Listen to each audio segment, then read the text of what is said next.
여러분 안녕하세요.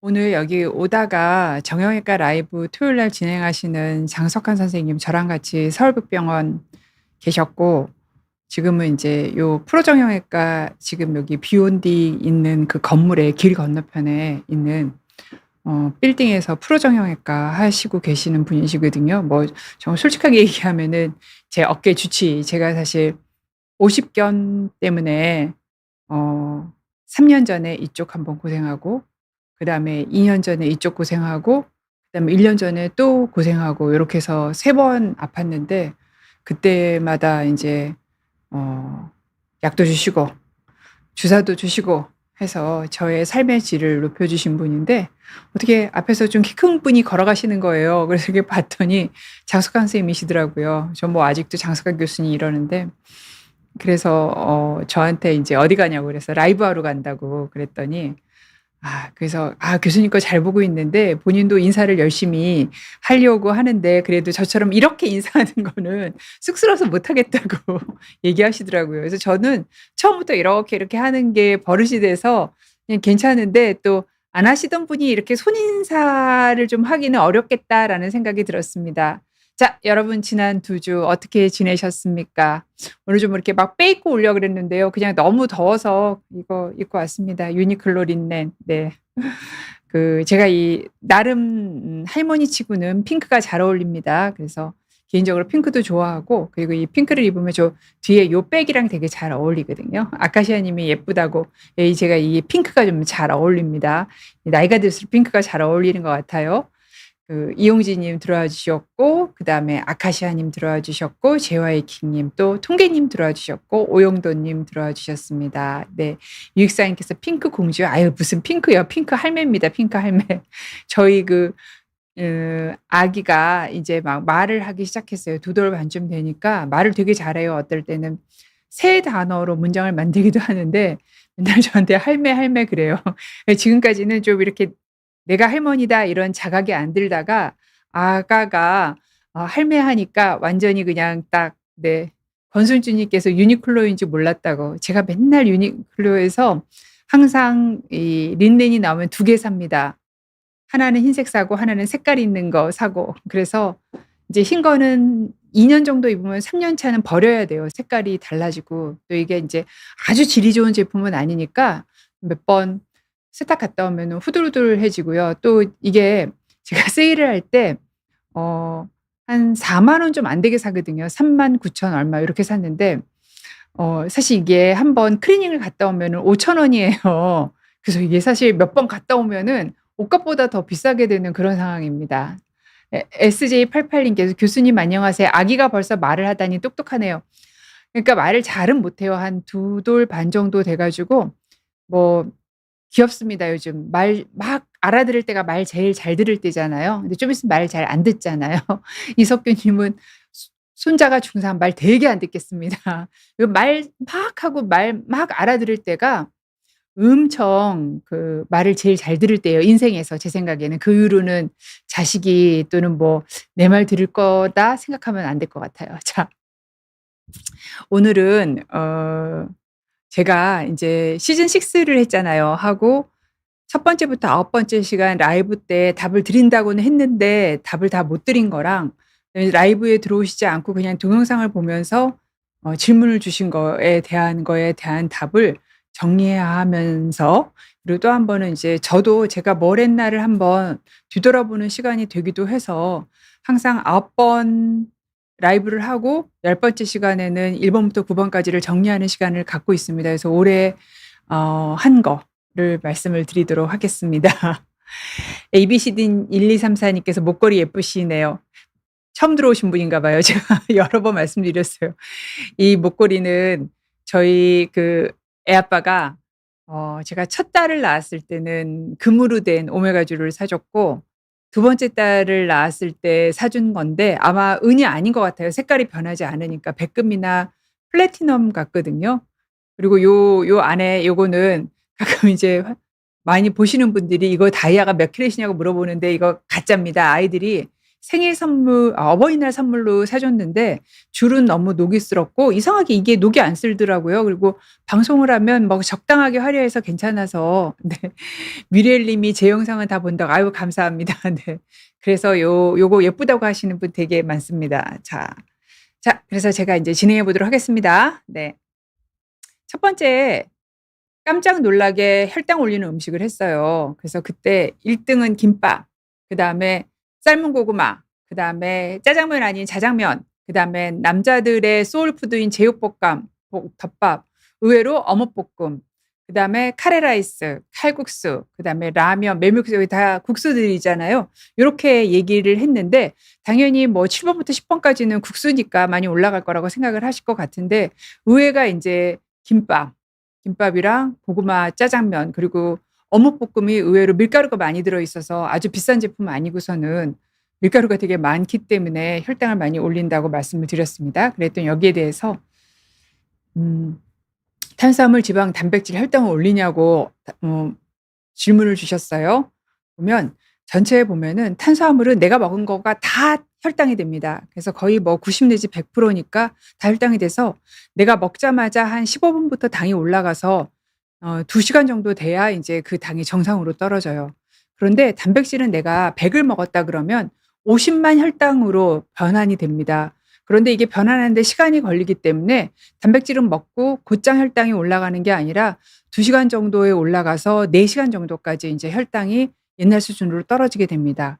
그런데 지방은 내가 100을 먹었으면 이 중에서 혈당으로 전환되는 거는 10 개뿐이 안 돼요. 90 개는 몸에서 뭐 이용이 되거나 아니면 저장이 되거나 하지만 결국은 10 개만 혈당을 올리는데 이게 시간이 굉장히 깁니다. 그래서 아주 천천히 올라가고 사실 전날 삼겹살 같은 거 먹고 주무시면은 그다음 날 지방이 많으니까 그다음 날 아침 혈당이 되게 높은 거를 경험하신 분이 있으실 거예요. 그래서 거의 이게 뭐 10 시간, 12 시간 이렇게 지방에 의해서 올라간 혈당이 정상화되는 데는 굉장히 오랜 시간이 걸립니다. 하지만 결론은 탄수화물, 지방, 단백질 모두가 다 혈당을 올린다라고 할 수 있습니다. 그다음에 또 인제 코멘트를 주셨는데 "탄수화물을 먹어야 근육이 유지된다."는 코멘트를 주셨어요. 그래서 요게 인제 쪼끔 복잡해 보이지만 이 근육이 뭔가 움직이려고 그러면 포도당이 있어야 되거든요. 우리 생체가 쓰는 가장 큰 에너지는 바로 포도당이에요. 뭐 프라이머리 에너지가 포도당이에요. 근데 정말 비상 사태가 되면 케톤이라는 지방을 분해한 걸 에너지로 쓰기도 하죠. 하지만 대부분의 경우에는 포도당을 에너지로 써서 근육이 인제 움직거려야 될 때 일을 하게 되는데 근데 근육이 막상 없어요. 우리가 칼로리가 부족하게 되거나 탄수화물을 덜 드시게 되면 포도당이 부족하게 되죠. 그러면 근육은 일을 하려면 포도당이 필요한데 어떻게 하느냐면은 이 근육에 있는 근육 단백질을 깨부십니다. 깨부시면은 아미노산 중에서 알라닌이라는 게 돼요. 이 알라닌이 혈액을 타고 간을 갑니다. 그래서 간에서 이 알라닌으로 되게 아깝게도 포도당을 만듭니다. 이 포도당을 혈액을 타고 다시 근육으로 와서 근육이 사용할 수 있는 에너지를 로 공급이 되는 거예요. 그러니까 내가 아무리 근육을 유지하려고 뛰어다니고 그다음에 열심히 단백질을 먹어도 충분하게 칼로리가 들어오고 적정량의 탄수화물이 들어오지 않으면 내가 먹은 근단백질이 내가 먹은 단백질이 근단백질을 좀 합성한다 해도 더 중요한 거는 내 근육이 벌써 내가 적게 먹은 칼로리랑 내가 적게 먹은 탄수화물로 분해가 돼서 포도당으로 쓰여졌다는 거. 그러니까 근육을 늘리려면 어느 정도 적당하게 좋은 양의 탄수화물을 먹어야 되고 그다음에 충분한 칼로리를 섭취를 해야 되는 거죠. 그래서 이게 굉장히 슬픈 사이클이라고 할 수 있습니다. 우리의 근육을 유지하는 데 굉장히 방해가 되는 슬픈 사이클이에요. 그래서 아무리 많이 운동을 하고 아무리 많이 단백질을 챙겨 먹어도 적정량의 좋은 탄수화물이 들어오지 않고 칼로리가 너무 결핍되게 되면은 "근육은 마른다."라는 게 이 회로가 얘기하는 내용입니다. 그 이유가 인제 탄수화물이 주로 하는 게 세포가 주로 주는 단백질 공급하는 게 가장 중요하지만 사실 여기 이 기능이 중요하는데 탄수화물이 단백질을 전략하게 단백질이 깨부셔져서 에너지로 그냥 태워져 버리도록 하는 거를 막는 그런 역할을 하기 때문에 "탄수화물은 안 먹는 게 아니라 좋은 탄수화물을 골라서 적정량 먹어야 되는 거다."라고 말씀드릴 수 있습니다. 김정아 님께서 옷 고르는 팁을 알려 달라고. 저는 사실 진짜 옛날에는 여러 브랜드의 옷을 샀어요. 근데 시간도 없고, 그리고 또 뭐가 있느냐면은 같은 브랜드 옷을 사면 제가 좀 옷을 잘 못 맞춰 입거든요. 그래서 원피스를 굉장히 많이 샀습니다. 원피스는 제가 위아래를 맞춰 입을 필요가 없잖아요. 특히 방송할 때 하나만 입으면 그냥 신경을 안 써도 돼서 원피스를 많이 샀는데, 이게 보니까 한 브랜드에서 사면 뭐 윗돌이 있고 바지 골라서 대충 입어도 옷이 잘 맞더라고요. 그래서 요즘에는 그냥 한 개 브랜드 정도, 한두 개 정도 브랜드에서만 옷을 삽니다. 옷은 뭐 항상 할인 매장에서 할인할 때 사 입습니다. 그리고 또 이제 방송을 할 때 옷을 단정하게 입고 가야 되잖아요, 많은 분들이 보시니까. 그래서 이제 옷을 방송용을 자꾸 구입하다 보니까 방송용과 일상생활 옷은 다르거든요. 왜냐하면 방송용은 일단 무늬가 있으면 안 이쁩니다. 그리고 환해야 예뻐요. 그러니까 채도라 그러죠. 채도가 높아야 방송용에선 예쁘고요. 뭐 검정이라든가 이런 그런 색깔은 진짜 안 어울립니다. 그러다 보니 방송용으로 옷을 살 때는 되게 이런 화려한 색깔의 옷을 사요. 사다 보니 장점이 뭐냐면 이런 색깔 옷은 정상 가격일 때 사람들이 거의 안 삽니다. 뭐 누가 이렇게 분홍색 옷을 입고 갈 데가 어디 있겠어요. 그러니까 할인 매장까지 많이 내려오더라고요, 환한 색깔의 옷은. 그래서 저는 보통 이제 그렇게 입습니다. 그리고 일상생활은 무조건 편하게 입습니다. 뭐 사실 의료 노동자잖아요. 이제 의사는 몸도 좀 써서 일을 하는 사람이라서 편하게 입고 항상 운동화 신고 네 다닙니다.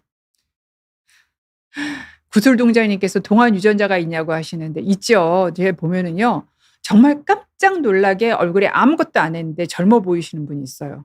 그리고 뭐 우리 부모님이 얼마나 오래 사셨는가는 나의 수명을 결정하는 데 굉장히 중요한 역할을 하기 때문에 나의 수명에 대해서도 어떤 유전적인 요인이 있고, 그다음에 그러다 보니까 피부의 탄력성이 좋아야 동안이 유지가 되잖아요.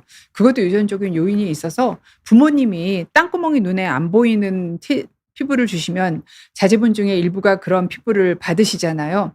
그럼 그분이 이제 그렇게 땅구멍도 없는 피부를 50대 60까지 가지실 수 있는 거죠.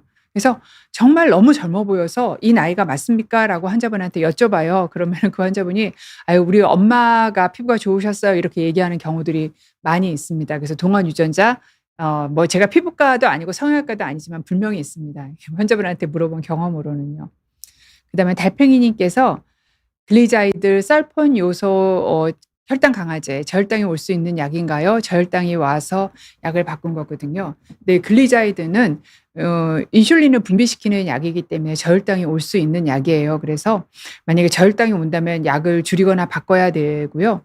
그다음에 더 중요한 거는 사실 규칙적인 식사를 하시지 않으면은 저혈당이 옵니다. 그러니까 이 계열의 약은 이 환자가 규칙적인 식사를 한다는 가정하에 처방하는 약이에요. 그래서 사실 요즘에 당뇨약이 굉장히 많이 좋아졌잖아요. 그래서 계속 저혈당이 바꾸고도 온다면 이 계열의 약물 말고 다른 약을 쓸 수도 있습니다. 여러 가지 정말 요즘에는 초이스가 많아졌습니다.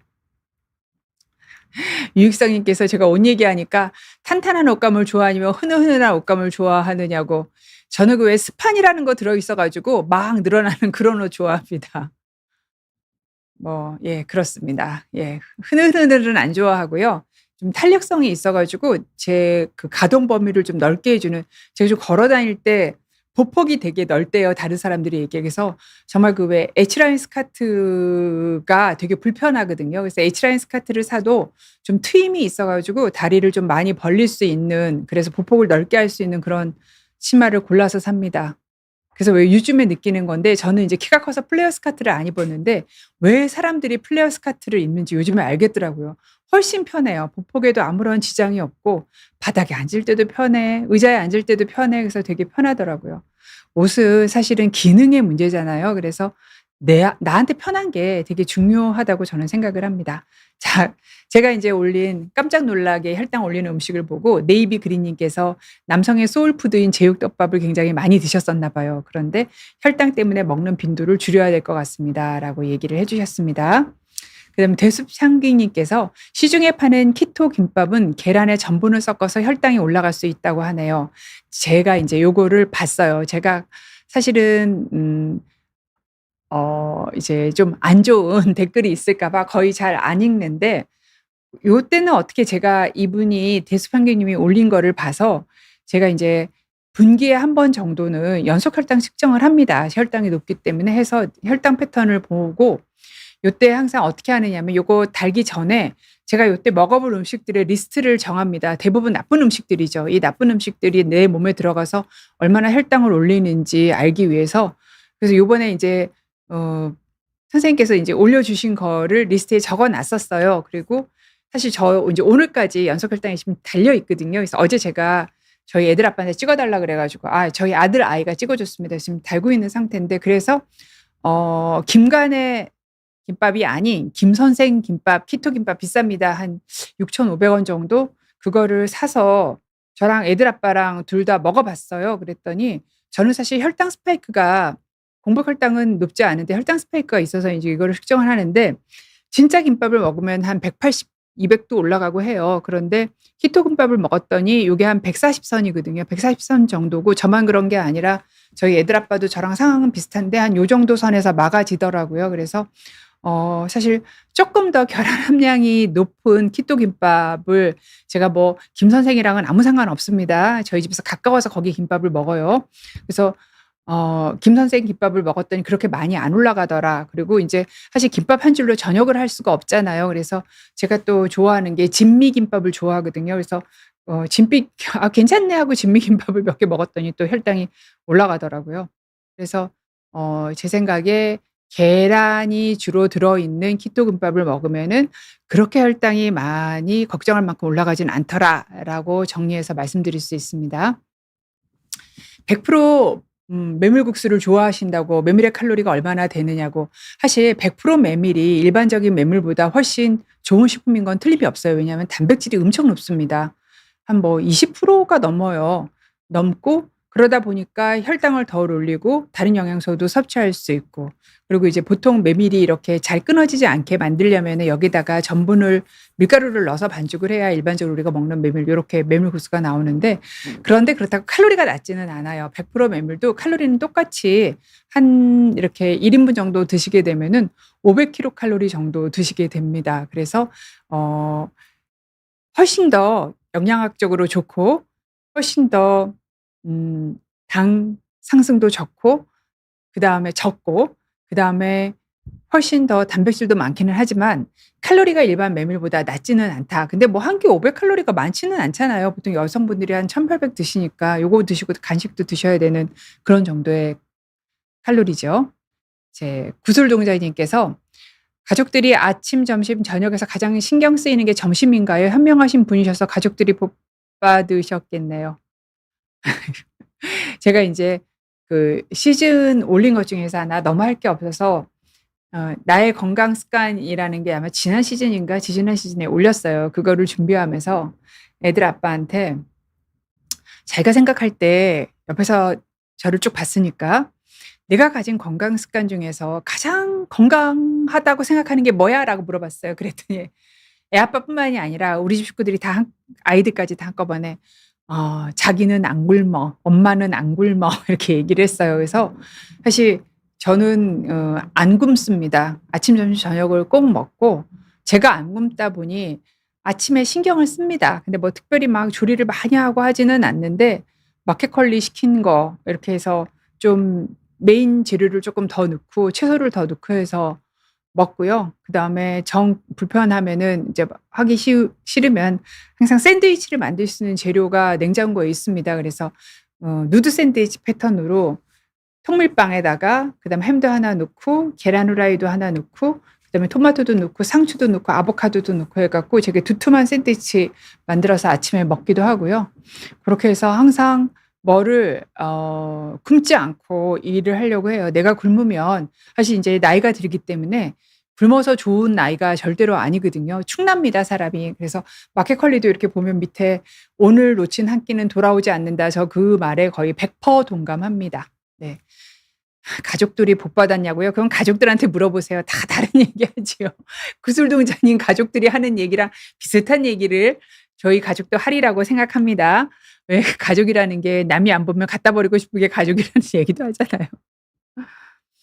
그다음에 제가 이제 요번 시즌에 가장 깜짝 놀라게 혈당이 올라간 음식은 바로 비빔냉면이었습니다. 저랑 애 아빠랑 둘 다 한 250 정도 올라갔어요. 그래서 너무 깜짝 놀랐는데 고때쯤 요게 제가 인제 보통 리브레도 달고 케어센스도 달아보다가 이번에 덱스콤이 가격이 55,000원 정도뿐이 안 해서 쿠팡에서 사서 덱스콤을 하려면 제가 핸드폰이 후져 가지고 카카오 헬스에 가입을 해야지 제 혈당을 볼 수가 있어요. 그랬더니 카카오 헬스에서 저한테 계속 이제 자료를 제가 의사인지 모르고 보내주는 것 같아요. 그래서 저도 얼결에 도움을 많이 받고 있거든요. 거기에 면 요리 중에서 혈당이 얼마나 많이 올라가는지를 쫙 이렇게 리스트업을 해서 저한테 또 보여준 게 마침 요때 왔더라고요. 그래서 보면 역시 가장 많이 올라가는 게 비빔냉면이었어요. 그리고 2 위가 메밀국수. 여러분 다 짜장면은 알고 계시잖아요. 중국 음식 짜장면 짬뽕은 알고 계시고 그다음에 칼국수 높다는 거 알고 있고 뭐 라면 쫄면 당연히 알고 있고 쭉 가다 보면은 맨 오른쪽에 보면은 토마토들이 굉장히 의외로 혈당 상승이 토마토가 아니라 파스타가 토마토 파스타에서 파스타가 혈당 상승이 낮습니다. 그 이유는 파스타면을 삶아 보신 분은 알지만 되게 오래 삶아야 되잖아요. 일반적인 국수랑 면이 다릅니다. 그래서 이게 드럼밀이라는 걸 사용해서 단백질 함량도 높고 질기기 때문에 천천히 위장관에서 소화돼서 훨씬 혈당 상승이 낮습니다. 그런데 그러면 비빔냉면이 왜 그렇게 높는가를 제가 요번에 깨달은 게 그래서 제가 사실 면은 물냉면은 그렇게까지 올라가진 않거든요. 그래서 저는 사실 냉면을 먹을 때 굉장히 많은 그 오이 있잖아요. 오이채를 같이 써서 넣어서 먹어요. 냉면에 의한 혈당 상승을 낮추기 위해서. 그런데도 너무 올라가서 깜짝 놀랐는데 보니까 제가 좀 인제 입맛이 없어 가지고 소스 안에 들어 있잖아요. 그거를 다 넣거든요. 그럼 굉장히 맵고 답니다. 근데 소스의 성분표들을 봤더니 그 소스마다 차이는 있지만 보통은 내가 100 그램을 먹으면은 20%가 설탕이고요. 많은 건 3분의 1 정도가 설탕이에요. 그러니까 이 소스 자체가 설탕을 먹는 거라고 생각하셔야 되는 거더라고요. 그래서 제가 요번에 엄청 놀랐던 게 비빔냉면이고 그래서 이게 '소스를 생각보다 주의해야 된다.'라는 걸 요번 그 연속혈당 측정을 통해서 깨달았고 제가 인제 하반기에 이 소스에 대해서 한번 리뷰를 해 볼까 합니다. 그래서 1 등씩 본문 비빔냉면, 2 등은 메밀국수, 3 등은 짜장면이었습니다. 그래서 그다음에 두 번째 시간에는 깜짝 놀라게 혈당 안 올리는 음식을 했습니다. 그랬더니 이제 1 등이 견과류였고요. 그다음에 치즈, 그다음에 두유, 그다음에 오믈렛, 어복쟁반, 그릭 요거트, 그다음에 뭐 소고기 수육서부터 육사시미, 양갈비 구이, 장어 소금구이, 삶은 계란, 참치에 소곱창고 이거 다 뭐예요? 동물성 식품, 단백질 식품이잖아요. 그다음에 8 번에 들어있는 건 샐러드가 들어있는데 샐러드의 주재료가 연어, 목살, 두부예요. 그럼 이건 뭐예요? 단백질 들어있는 샐러드라는 뜻이죠. 그러니까 결국은 안 올리는 건 탄수화물은 적게 들어있고 단백질과 지방이 많은 건 덜 올리더라. 왜냐하면 견과류가 어마무지 지방이 많잖아요. 40%가 지방이고 그다음에 치즈도 치즈 몇 장 해 갖고 전자레인지 돌려보세요. 위에 기름 둥둥 뜹니다. 네. 두유는 뭐 사실 든 게 없죠. 네. 그래서 그런 거고. 네. 오믈렛도 계란이 많이 들어있고. 그다음에 인제 세 번째 얘기했던 게 "살 빼지 마세요."인데 요게 좀 여러분들이 요번 시즌 중에서 많이 봐 주신 거예요. 윤희 님 들어와 주셨네요. 네. 윤희 님께서 "저도 늘어나는 옷 좋아해요." 그럼요. 나이 들면 늘어나는 옷이 최고죠. 요즘에 그 플리츠 있잖아요, 플리츠. 평상시에는 약간 붙어 있는데 움직일 때 늘어나는 거 그게 아주 최고인 것 같아요. 그다음에 굶으면 폭식을 한다고 뮤리엘 님이 네. 굶으면 폭식하지요. 굶는다는 건 나를 폭식시키기 위한 준비를 하는 거랑 같아요. 네. 윤희 님께서 킬러 브레드는 뭐예요? 킬러 브레드로 샌드위치를 만들어 먹는다고 단백질과 식이섬유가 많아요. 이거 한국에도 파는 건가요? 킬러 브레드? 킬러 브레드가 뭔지 아시는 분 좀 올려줘 보세요. 저 요즘에 그 AI한테 물어보면은 진짜 잘 알려주더라고요. 옆에 똑똑한 친구 하나 있는 것 같아요. 브레드.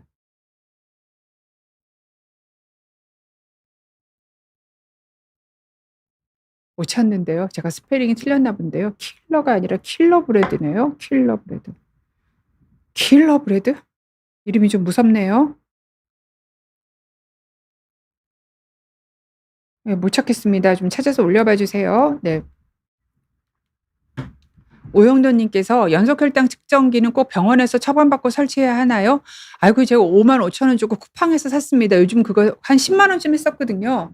근데 요즘에 싸서 덱스콤이 좀 그래도 사실 큰 차이는 없어요 다. 근데 몇 퍼센트 쪼끔 더 정확하다 그래요. 그래서 저는 지금 덱스콤 아까 보여드린 덱스콤 찾고 샀고요. 우연히 인제 제가 분기별로 한 번씩 해 본다고 말씀드렸잖아요. 했더니 그게 좀 싸게 나와 있어서 두 개를 용감하게 110,000원 주고 구입해서 애 아빠 하나 강제로 채우고 저 하나 채우고 했습니다.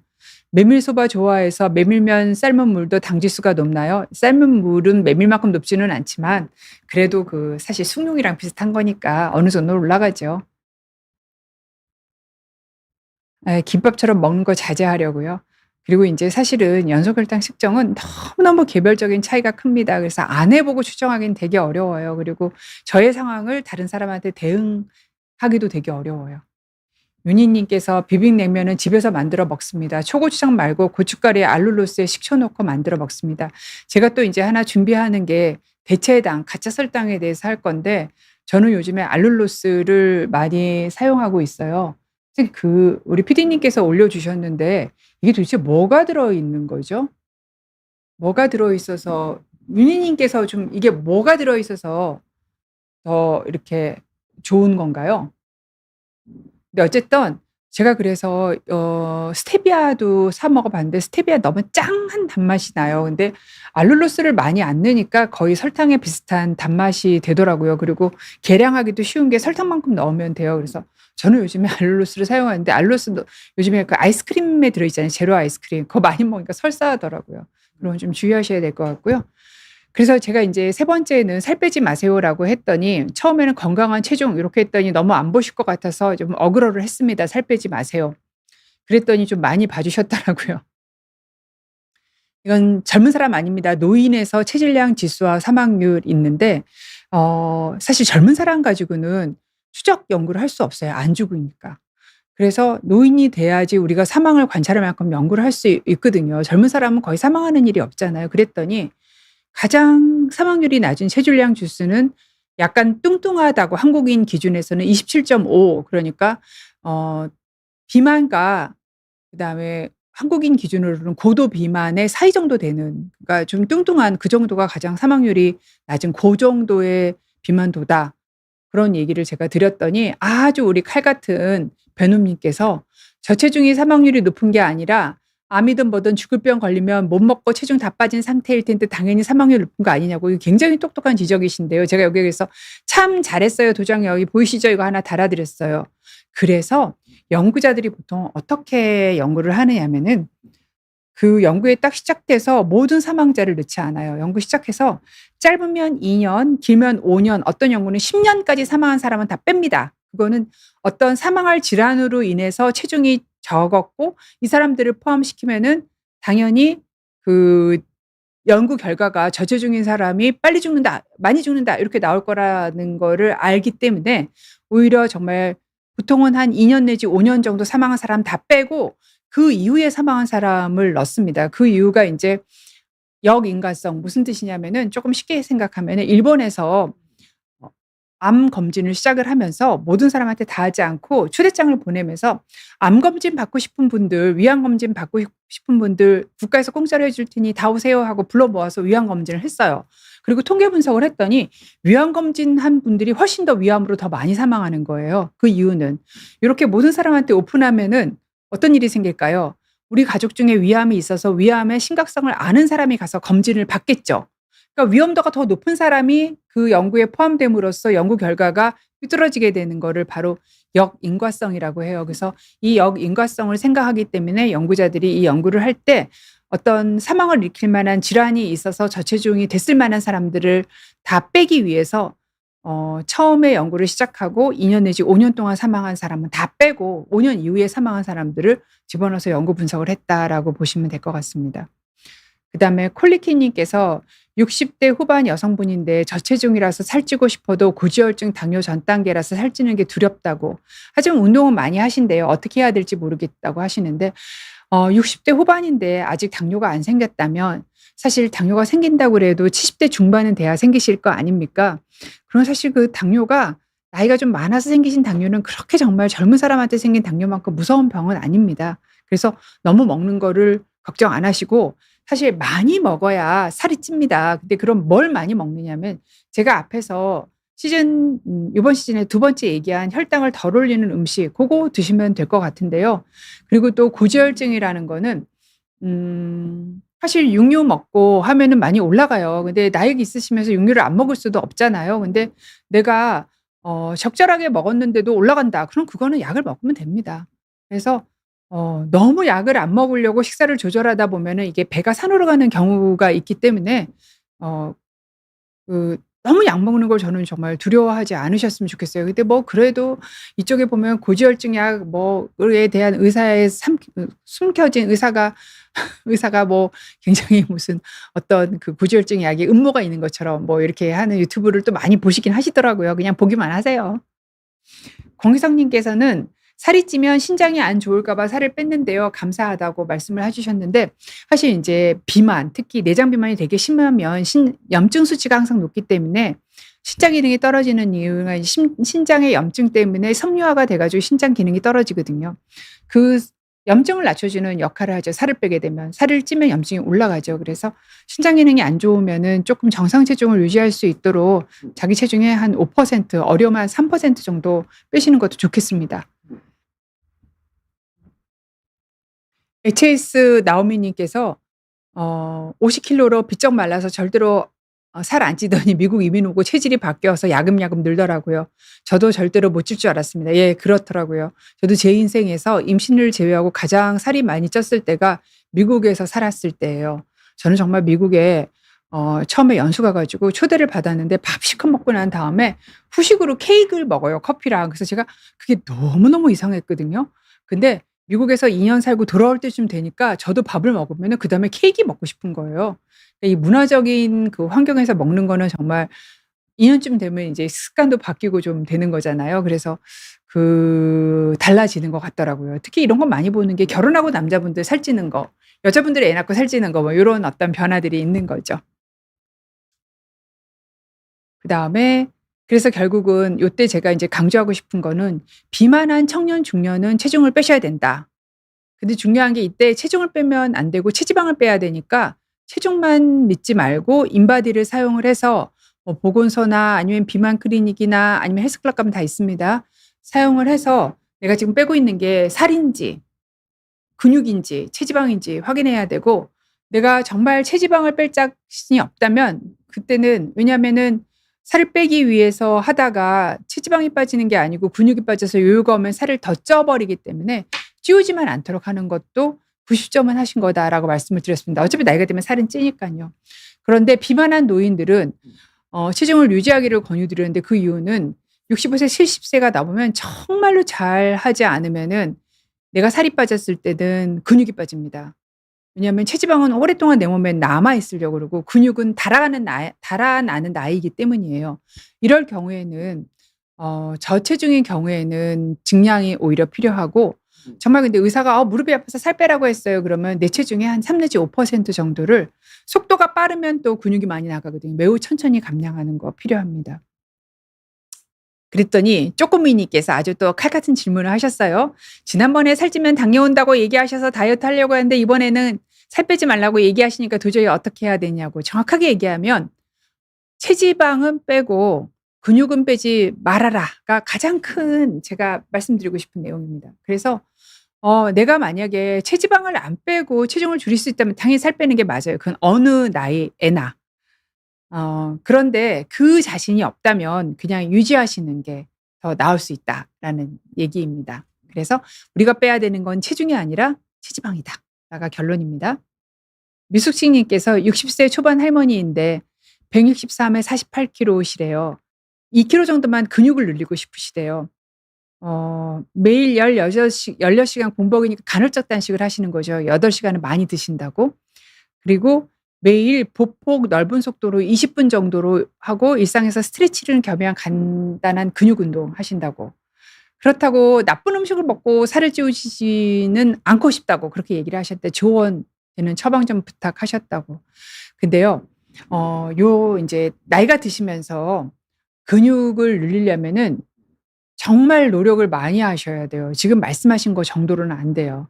그러니까 걷는 거, 조금 빨리 걷는 거, 그다음에 스트레칭을 겸비한 근육 운동으로는 안 돼요. 제가 다음에 올려주신 분 거를 설명을 드릴 거고, 또 여기서 생각해야 될 게, 우리가 단식할 때 간헐적 단식하면서 공복 시간을 늘리잖아요. 그 이유가 인슐린 분비를 적게 하면 인슐린이 살을 찌우는 호르몬이기 때문에 살이 덜 찌게 되는 게 간헐적 단식의 큰 어떤 그 이유 중에 하나거든요. 그런데 이렇게 간헐적 단식을 하시게 되면은 일단 8시간 동안 먹을 수 있는 양이 미식량이 아무리 많이 먹는다 그래도 사실 2끼를 먹는 거이기 때문에 2끼로 충분한 칼로리가 들어오기는 어려워요. 특히 살을 찌울 만큼 칼로리가 들어오기는 되게 어려워요. 그래서 3번 식사를 남들이 하시는 것처럼 하셔야 되고, 그다음에 정말 근육을 늘리기 위해서는 제가 여기 보야지 님한테도 "참 잘했어요." 드렸는데 61세세요. 근데 연령 비슷하시죠? 172에서 한 5kg 빼셨어요. 63kg 됐는데 탄수화물 줄이고 채소 단백질을 많이 드셨고, 아침에 팔굽혀펴기 50개, 서커드는 서커스 할 때 필요한 정도의 운동이라고 하더라고요. 그래서 100개, 저녁에 팔굽혀펴기 50개, 서커드 100개, 턱걸이 10개를 1년 반 동안 매일 하고 주말에 유산소 운동을 테니스로 했대요. 사실은 나이가 좀 많으면 근력 운동의 양이 많아야 돼요. 그래야 근육이 늡니다. 그리고 거기에 맞춰주는 식사가 따라와 줘야 되고요. 그래서 지금 요 정도로는 유지는 하실 수 있으실 것 같은데, 한번 1년 뒤에 근육량 측정해 보세요. 사실 유지하기에도 조금 부족하지 않을까. 왜냐하면 스트레칭을 겸비한 근육 운동이니까 완전 근력 운동은 아니실 것 같아요. 그래서 조금 운동량이 부족하고 식사량이 좀 부족하고 식사를 하는 전체 시간도 좀 너무 짧지 않을까라는 생각을 하고 있습니다. 그다음에 네 번째, 가장 많이 봐주신 거는 이 네 번째 혈압 측정 실수 탑 10 이었는데요. 요걸 인제 제가 한 라이브를 여기 준혁 PD님이 만들어 주셔서 좀 짧게, 저는 뭐 사이에서 별 농담도 다 하고 별 예 자지구레한 얘기 다 하니까 정리해서 올려주신 거에 굉장히 조회수를 많이 봐주셨고, 거기에 인제 많은 글을 올려주셨어요. 근데 키포인트는 왔다 갔다 하다가 재면 안 되고, 반드시 5분 내지 10분 안정하고 재고, 그다음에 바른 자세, 등을 이렇게 기대고 스트레이트한 의자에, 그다음에 다리를 똑바로 하고 직각으로 하고 다리 꼬지 말고, 그다음에 이 커프를 심장 높이에 맞추고 움직이거나 말하면 안 되고, 그다음에 방광이 가득 차 있거나 화장실 가고 싶을 때 재면은 혈압이 높으니까 화장실 갔다 와서 마음 편하고, 그다음에 커프 위치를 올바르게 어디에 해야 되냐면 이 접히는 부분 있잖아요. 이 접히는 부분에서 2cm 위에가 커프가 끝나야 돼요. 여기에 접히는데 같이 있으면은 잘 압박이 안 되기 때문에 혈압이 높게 나와요. 그리고 커프 사이즈도 너무 굵은 사람은 비만 환자용, 너무 잘 가는 팔이 가는 사람은 소아용, 이렇게 해 갖고 사이즈에 맞게 재야 되고, 혈압계 자체가 너무 오래되면 잘 안 맞을 수 있다. 요렇게 제가 말씀을 드렸습니다. 그랬더니 병원에 가면 의사 상담 시 등받이가 없는 의자에서 혈압 측정하는데 결국 높게 나온다는 것이, 그래서 사실 요거는 저도 요런 답이 너무 많으셨어요. 어느 병원을 가도 사실 이렇게 제대로 측정 환경이 되어 있는 데는 없어요. 전혀 없지는 않고 어떤 병원은 있다고 하더라고요. 그래서 그리고 또 뒤에서 막 기다리고 있으면 빨리 일어나야 되고 그냥 5분 동안 어떻게 앉아 있어요. 되게 어려운 상황입니다. 그래서 집에서 재서 가져가시는 게 답입니다. 뭐 전국에 있는 병원의 의자를 어떻게 다 바꾸겠어요. 집에서 재서, 자주 재서 혈압 측정을 만들어서 가져가시는 게 전 답일 거라고 생각을 하고, 오른쪽 왼쪽 상관이 없느냐고, 처음에 재실 때는 오른쪽 왼쪽 다 재세요.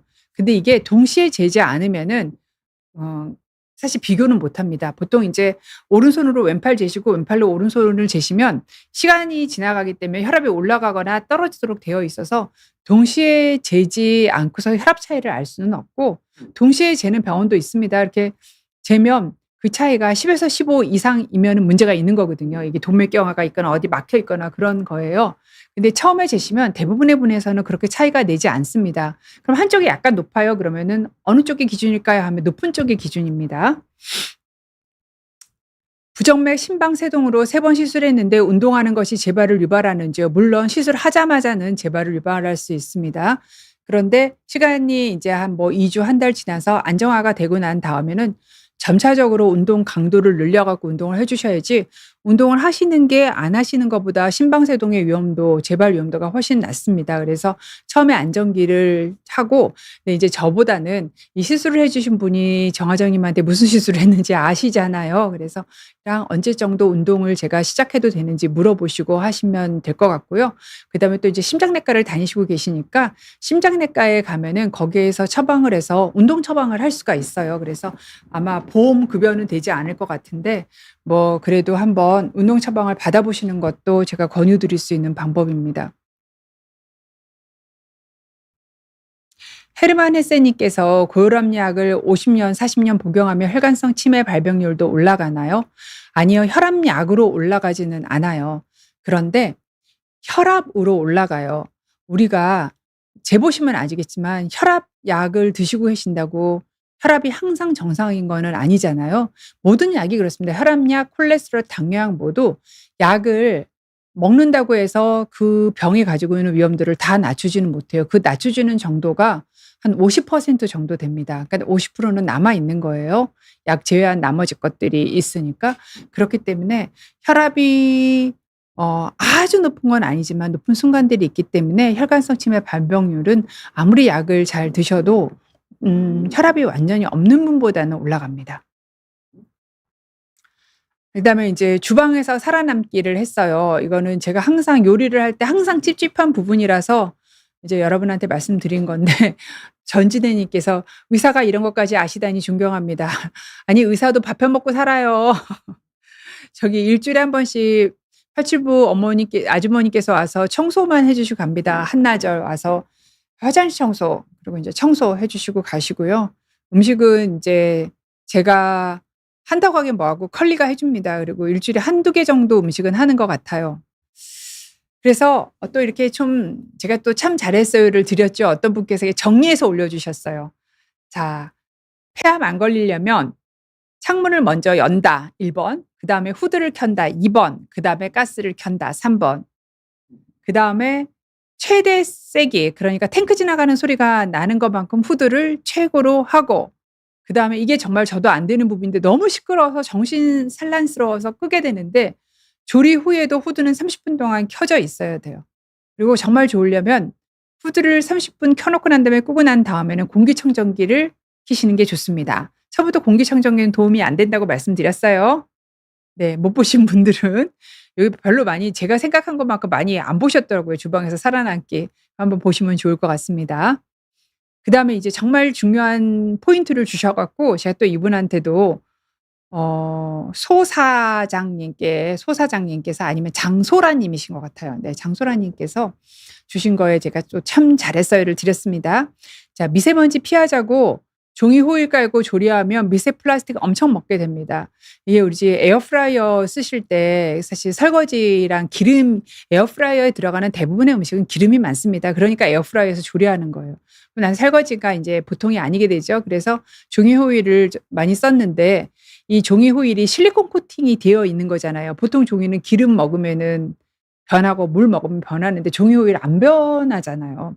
그 이유가 코팅이 돼 있는 거예요. 근데 이게 높은 온도에서 녹아버려서 미세 플라스틱을 만들어요. 그래서 사실 종이 호일이 한 160도 정도 되면은 약간 녹는 성향이 있고 200도 넘으면 확 녹는데요. 그래서 저도 사실 종이 호일을 잘 안 씁니다.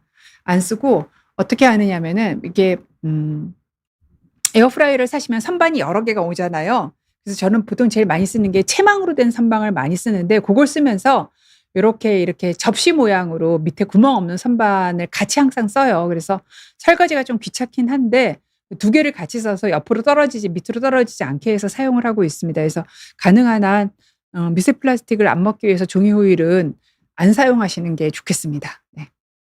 그다음에 인제 살이 빠져서 병원에 가면은 왜냐하면 인제 살이 빠져서 병원에 오시는 분이 많아 가지고 요런 주제로 얘기를 했고 근데 원인이 그냥 쉽게 얘기하면 많이 써 놨지만 4분의 1 정도는 암이고 근데 나이가 많을수록 암에 의해서 살 빠져서 오시는 분이 많아지고 4분의 1은 소화기계 질환이고 4분의 1은 심리적인 원인이고 4분의 1은 알 수가 없다가 원인입니다. 그래서 사실은 병원에 오면 사실 저를 이해시키기 위해서 한 방송이기도 하는데 이런 관련 검사들을 사실 다 해야 되기 때문에 거의 검진에 준한 검사를 하게 된다가 인제 제가 요 시간에 생방송에서 말씀드리고 싶은 내용이었습니다.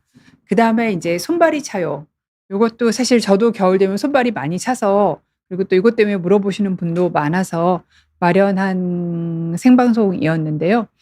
여기 이제 보시면은 우리가 체온이 떨어지면은 체온을 유지하기 위해서 우리 몸은 세 가지 일을 합니다. 첫 번째는 피부 주변으로 가는 혈관을 수축시켜요. 그래서 여러분이 손발이 차지시는 거예요. 막 심하면 펄해지죠.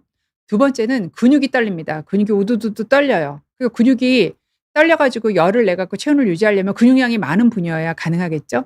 그다음에 또 하나는 우리 세포에서 50개 조의 세포에서 에너지를 태워요. 공장에 미토콘드리아 공장에서 에너지를 태워요. 요게 잘 되는 사람은 평상시에 유산소 운동을 잘하는 사람들이겠죠.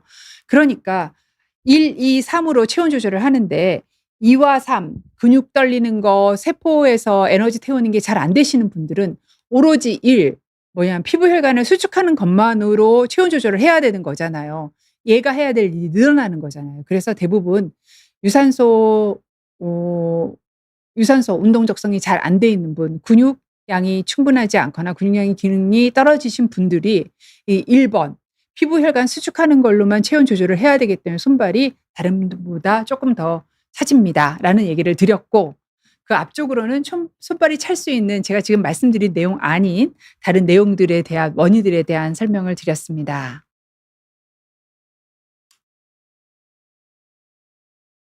이정수 님께서 베체트병에 대해서 말씀을 주셨는데, 사실 제가 류마티스 환자는 제가 이제 다른 류마티스인 교수님한테 다니면서 저한테 오시는 분은 있지만 제가 류마티스 병을 치료를 하지 않아서, 제가 오늘 여기 팀장님인 초이 PD님한테 부탁드렸더니 8월 9일 날 6시에 류마티스 라이브를 합니다. 그래서 그분 오시는 선생님, 류마티스 전문의 선생님한테 이정숙님 내용을 사전 질문으로 넣어 달라고 부탁을 드렸어요. 그래서 거기에서 답을 들으시면 될 것 같습니다. 그다음에 이제 마지막으로 지난 시간에 한 게 나이가 들면서 필요한 물건들, 요거는 이제 교과서적인 내용이 아니라 제가 나이가 들면서 느낀 내용들을 에세이 같은 형식으로 얘기를 해서 다시 한번 얘기를 드리면 요일 약통 필요하고, 근데 제가 일상에서 정말 매일 느끼는 거는 확대경입니다. 왜 여기 오면서도 화장 이렇게, 저 오늘 앞머리 커트했는데 머리카락 붙어 있는 거 안 보이잖아요, 얼굴에. 그래서 확대경 보면서 붙어 있는 머리카락 떼고 왔고, 코털 제거기, 코털도 좀 딱딱하게 나오니까 코바끝으로 나와 가지고 안 깨끗해 보일 수가 있고, 치간 칫솔 말씀드렸고, 그다음에 체중계 필요하고, 혈압계 필요하고, 소음 제거 이어폰, 귀 보호하기 위해서 필요하고, 돋보기 앱, 일상생활에서 가격 표시도 보고 의류 사이즈도 보고, 뭐 하다못해서 요즘에 좀 이렇게 논문도 좀 잘 안 보이잖아요. 그래서 그럴 때 필요하다라고 말씀을 드렸습니다. 네. 청출어람 봄봄님 들어와 주셨네요. 낭중지추, 저 그렇게 찬문을 잘 몰라 가지고 네 했습니다. 윤희님은 혈압계 빼고 다 있다고. 네. 자, 그래서 요때 뭐 특별히 질문은 없었고, 손주가 있어 깜놀했다고 말씀을 주셨고, 손주 드립니다. 몸에 이로운 기름과 몸에 해로운 기름, 이게 기름이 제가 정말 항상 고민하는 부분이에요. 제가 조리를 할 때마다 무슨 기름을 넣을까를 고민을 하거든요. 그래서 요것도 제가 거의 사실 정리는 다 됐습니다, 이제는. 다들 뭐 기름에 대해서도 말이 많잖아요. 그래서 정리를 해서 말씀드릴 거고, 제 목소리가 좋다고, 예, 제가 목소리가 톤이 낮아서 남자 같은 목소리가 납니다. 그다음에 소소하지만 일상에서 꼭 필요한 팁 알려줘서 고맙다고 이렇게 얘기를 전해 주셨습니다. 그래서 시간이 별로 안 남았는데, 그래도 올라오신 이제 여기 있는 질문 말고 올려주신 거에 대한 답을 시간 될 때까지 드릴게요. 배가 고플 때 저당 간식 드시냐고요? 요즘에 정말 너무 더워 가지고 라떼 먹습니다, 라떼. 디카페인 아이스 라떼를 메가커피에서 먹어요. 10번 먹으면 하나 커피 공짜로 주더라고요. 10번 먹고 있고 별로 혈당 안 올라갑니다. 근데 제가 유제품도 너무 많이 먹으면 안 좋거든요. 하루에 2개 이상 먹지 말라고 되어 있어서 걱정이 돼 가지고 한번 요즘에 오트 라떼도 있고요.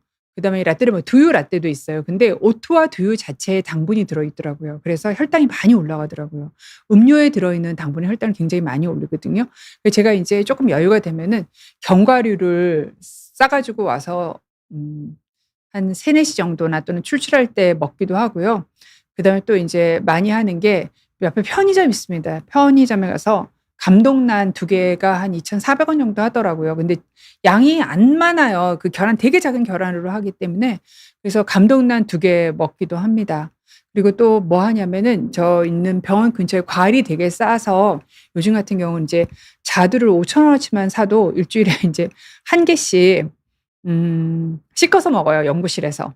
참외 작은 거 사서 씻어 먹기도 하고. 혈당 체크해 보면 별로 많이 올라가지 않아요. 그래서 반드시 저당만 먹지는 않고 저당이냐 아니냐도 중요한데요. 좋은 탄수화물을 먹어도 많이 먹으면은 올라갑니다. 그리고 빨리 먹어도 올라가요. 그래서 천천히 먹어야 돼요. 그리고 양 조절이 중요합니다. 과일도 보통 이제 100 그램 정도, 참외 반 개 정도 먹어서는 그렇게 혈당 많이 올라가지는 않습니다. 자두는 1 개, 1개 반 정도 괜찮은 것 같고요. 그다음에 김지수 님께서 손떨림 약을 먹고 고혈압인데 아침에 혈압약을 안 먹고도 혈압이 떨어졌는데 손떨림 약을 계속 먹어도 괜찮을까요? 당뇨 전 단계입니다. 체중을 떨어뜨리면 혈압도 떨어질까요? 네. 체중이 1 킬로 떨어지면은 혈압도 1 정도 떨어집니다. 그런데 이제 체중이 그건 통통해야 하시는 일이고요. 정상인 분이 체중을 빼면 안 된다는 얘기를 제가 말씀을 드렸죠. 손떨림 약이 그 프로프라놀이라는 고혈압약 계통의 베타 차단제입니다. 그래서 이 약을 계속 드실 거면 혈압약을 줄여서 드셔야 돼요.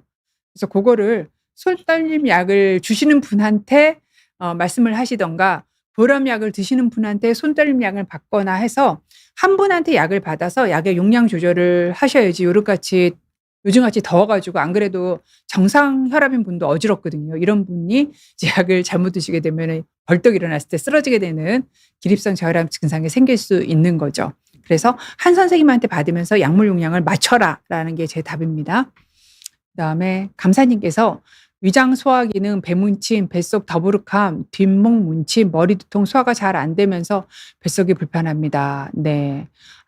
사실은 위는 들여다보지 않으면 몰라요. 그래서 배가 너무너무 불편하면 위장 내시경과 또는 위가 불편한 것처럼 느껴졌는데 담낭이 불편한 경우도 많아서 이게 만약에 오래된다면 약으로 호전되지 않는다면 상복부 초음파 정도까지는 검사를 하기를 권유드립니다. 그리고 사실 여기랑 여기는 연결이 되어 있어서 소화가 안 돼도 머리가 아프고 머리가 아파도 소화가 안 될 수는 있습니다. 하지만 주증상은 소화기계 증상이기 때문에 소화기 쪽 진료를 먼저 받기를 권유를 드립니다. 코스모스 님께서 당뇨 전 단계는 과일을 어느 정도 먹는 게 좋을까요? 친정 식구 6 남매 중 3 명이 당뇨병이 있거든요. 음식 주의해야 할 점 알려주시면 감사하겠습니다. 사실 인제 제가 엄마 아빠가 다 당뇨가 있어 가지고 저도 당뇨 전 단계에서 인제 당뇨로 올해는 저는 넘어간 것 같아요. 그 이유는 전 사실 당뇨 전 단계부터 메폴민을 먹었어요. 그래서 언제 당뇨가 생기는지 알 수가 없게 돼 버렸는데 대충 이렇게 계산해 보니까 올해 정도가 당뇨가 생긴 원년인 것 같더라고요. 그래서 과일은요. 당뇨가 있건 없건 양이 똑같아요. 그게 하루에 100 그램 정도입니다. 100 그램이면 사과 큰 거 반 개, 배 큰 거는 3분의 1 개, 그다음에 바나나는 3분의 2 개, 그다음에 귤은 1 개, 1 개 반, 1개 반 정도, 자두도 1개 반 정도 요 정도가 당뇨가 있건 없건 우리 권유하는 양입니다. 근데 이제 당뇨가 없는 분은 내가 과일을 너무 좋아해요. 그러면 고 정도의 간식을 하루에 2번 정도 드실 수가 있죠. 그리고 당뇨가 있는 분도 혈당 조절이 잘 안 되고 있는 경우에는 과일은 잠깐 끊으셔도 괜찮습니다. 그렇지만 당뇨 전 단계 분에서는 하루에 1번 정도 과일이 가진 장점이 너무너무 많기 때문에 드실 것을 권유드립니다. 어 더블링 님께서 되게 재밌게 물어보셨는데 53 분입니다. 여기까지 답하고 답을 더 못 드릴 것 같아요. 네. 미지근하거나 찬물로 씻근하는데 찬물 샤워하면 도파민이 나와서 찬물 샤워 습관을 들이면 인생을 바꾼다고까지 하는 주장인데 어떻게 보시나요? 정말 도파민이 기분 되게 좋으면은 찬물에 들어가서 요즘 같을 때 굉장히 덥다가 들어가면 도파민 나올 것 같습니다. 하지만 요런 거는 1년 중에 1 달이 안 되는 것 같고요. 사실 나한테 주는 자극이 엄청 많잖아요. 그 모든 자극은 내가 해결해야 되는, 적응해야 되는 스트레스입니다. 굳이 안 그래도 스트레스 받은 거 많고 적응해야 될 거 많은데 굳이 찬물 안 써도 되는데 미지근한 물 아니고 따뜻한 물 다 나올 때 굳이 찬물로까지 나한테 스트레스 줄 필요는 없다고 저는 생각합니다. 우리가 싸워야 될 스트레스가 얼마나 많은데 굳이 찬물로까지 나한테 스트레스 줍니까? 너무 더울 때는 약간 미지근한 물로 샤워하시면 좋고 저도 항상 거의 뜨거운 물 사용하는데 맨 마지막은 약간 미지근한 물로 하고 나오면 조금 더 시원한 것 같더라고요, 요즘 같을 때. 그래서 그래서 제가 오늘 인제 1 번부터 9 번까지 요번 세션에서 얘기한 거에 대해서 정리해서 말씀드렸고 그다음에 제가 인제 2주 있다가 다음에는 음 요번에 당뇨 진료 지침이 바뀌었는데 제가 진료하는 데도 바꿔야 되는 부분도 많고 당뇨를 지금 가지고 계신 분이나 혈당이 높으신 분도 아셔야 되는 내용이 많아서 새로워진 당뇨 진료 지침에 대해서 말씀을 드리도록 하겠습니다. 여러분 오늘 제가 좀 늦게 끝났는데 늦게까지 참여해 주시고 너무 질문이 많아서 다 못 봤어요. 그래서 제가 어 다음 세션에 물어봐 주시면 또 제가 답을 드리도록 하겠습니다. 저스틴님 길게 주셨는데 여기까지만 제가 해도 될까요? 네. PD님. 73 세의 어머니께서 64세 때 프리베나 13가를 예방 접종했는데 최근 프리베나 20이 나왔다고 해서 접종을 하랬더니 챗GPT는 다당질 백신을 먼저 무료 접종하고 1년 뒤에 다당질 국가 접종하는 게 우선입니다. 네. 국가 접종 먼저 받으세요, 무료로 하는 거. 네. 하고 그거 받으시면은 한 1년 동안은 또 이 시가 못 받으십니다. 네. 그래서 그거 먼저 받으시는 게 답입니다. 네. 여러분 늦은 시간까지 시청해 주셔서 너무너무 감사드립니다. 감사합니다.